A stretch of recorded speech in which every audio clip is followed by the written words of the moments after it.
Hey everybody, it's Sam Culper from Forward Observer, and I want to talk to you about the conflict in our low intensity conflict. Now, last Thursday, I gave the latest strategic warning presentation where I broke down how our low intensity conflict is shaping up. Now, for the uninitiated, low intensity conflict is a war that exists below the threshold of conventional war. So we're not talking about tanks or bombers or troops fighting each other out in the street, but it does exist above peaceful, routine competition.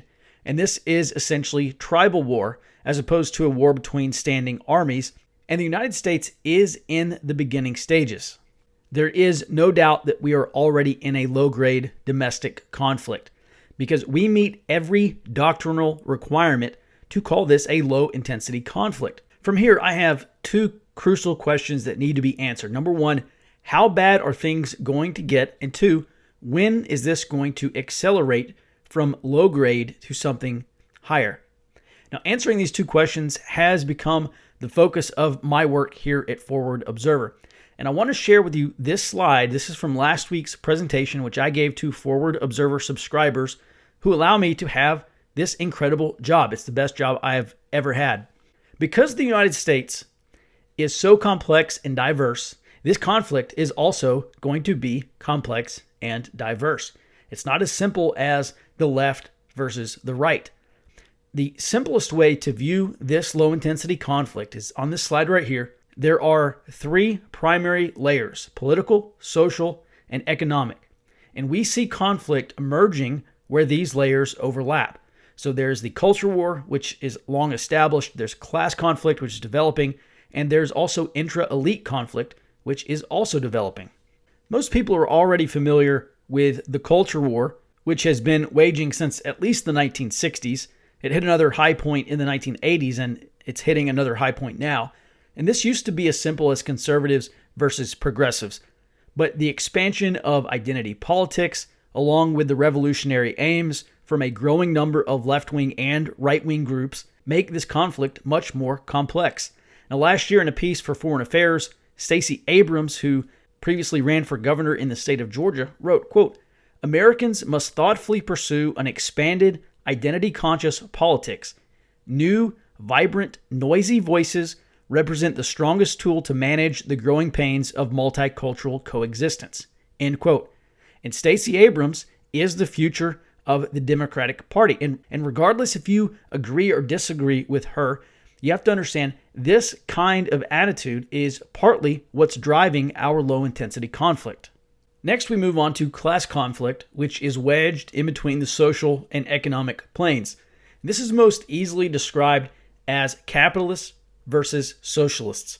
And this is a conflict that elites have been warning about for some time. Revolutionary politics in this country right now is the main accelerator of this layer of conflict. While we in the United States have had socialist movements in the past, this most recent iteration was brought about by the 2008 financial crisis and bailout of the corporate and investor class. And we're seeing another iteration right now during this economic and financial crisis, which is leading to anger, resentment, and a desire to change the system. Socialists call this late-stage capitalism, and their movement is growing along with the belief that the capitalist system has run its course.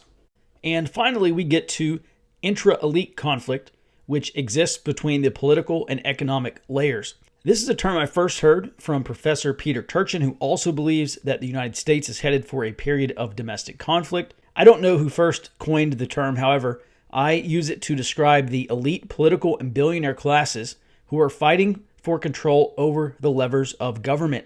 And as long as they're guys in the White House, their interests are preserved. The problem that they are going to encounter in this low-intensity conflict is that this may lead to changes that permanently block some of them out of this competition. Now, more recently, this conflict has taken the form of technocrats versus populists, which in one way breaks down to the ivory tower elitists who know what's best for the world versus the country bumpkin commoners who cling to their guns and religion. And it is here that we can answer the question, when will this conflict accelerate? Because if the country's elites ever capitulate to reality and they choose sides in this conflict, whether it's by desire or necessity, in order to protect their own interests, then we are going to have a very legitimate and bloody domestic conflict. One of the primary trends driving our low-intensity conflict is this concept of New America versus Old America. And there's this tweet here by Waleed Shahid. He works with Justice Democrats. That's the political action group that got Alexandria Ocasio-Cortez and some of the other far-left insurgents elected into Congress. And he tweeted this back in 2018, and it hit me because he's cutting right to the bare truth here. He says, quote, "The old America is dying. A new America is struggling to be born. Now is a time of monsters."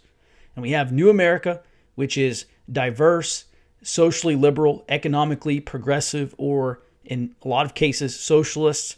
They really lack ties to the land. They don't hold any loyalty to the historical events or to the historical identity of this country.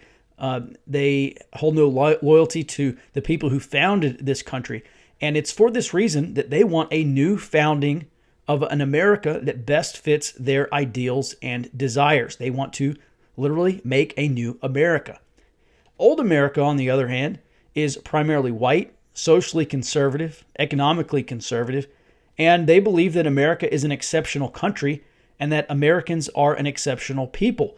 They often hold very deep ties to the lands. Oftentimes, they are the 10th, 11th, or 12th generation to have lived on this continent. They've been here since the 1600s, and they hold deep ties to the land, very deep ties to the events and the places and the people who founded this country.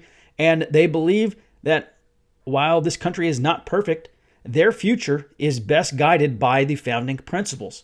So what we have taking shape here is a bit of a Thucydides trap. Harvard professor Graham Allison has used the term to describe what happens when a status quo power is challenged by a revisionist power, which in a majority of cases has resulted in war on a regional or global scale throughout history. Now, this term comes from the historian Thucydides in his writings about the rise of Athens, which threatened Sparta and ultimately led to a war between the two states. More recently, the Thucydides trap has been used to describe what's happening right now between the United States, which is the status quo power, and China, which is the revisionist power. But I would also call attention to what happens when a revisionist power inside a country wants to take control, which is exactly what's happening in this country right now. And I don't have the data. I can't tell you statistically what percentage of the time that this happens where there's competition between internal factions and it leads to a domestic conflict. But what I can tell you is that I've been tracking hundreds of conflict indicators since the presidential campaign of 2016, and it's led me to believe that we are undoubtedly already in a low-intensity conflict. Now, we're barely scratching the surface of this conflict, but I hope this short video helps you understand how conflict in America is shaping up. It's my job as an intelligence analyst here at Forward Observer to provide a better, bigger picture of what's happening and also where we could be headed next. Now, if you like this video, I'd ask from you a few favors. First, like this video and subscribe to this channel. Second, if you'd like more timely updates, join my free newsletter where each week I blog about big picture developments in this country's domestic conflict. And lastly, if you want access to my daily intelligence reporting, then you can become a member of Forward Observer. So along with my daily report, you'll also get access to my monthly intelligence summaries and my quarterly strategic warning briefs, where I outline my expectations of where this conflict is headed next. I'll put a link in the description. Thanks for watching, and until next time, be well and stay out front.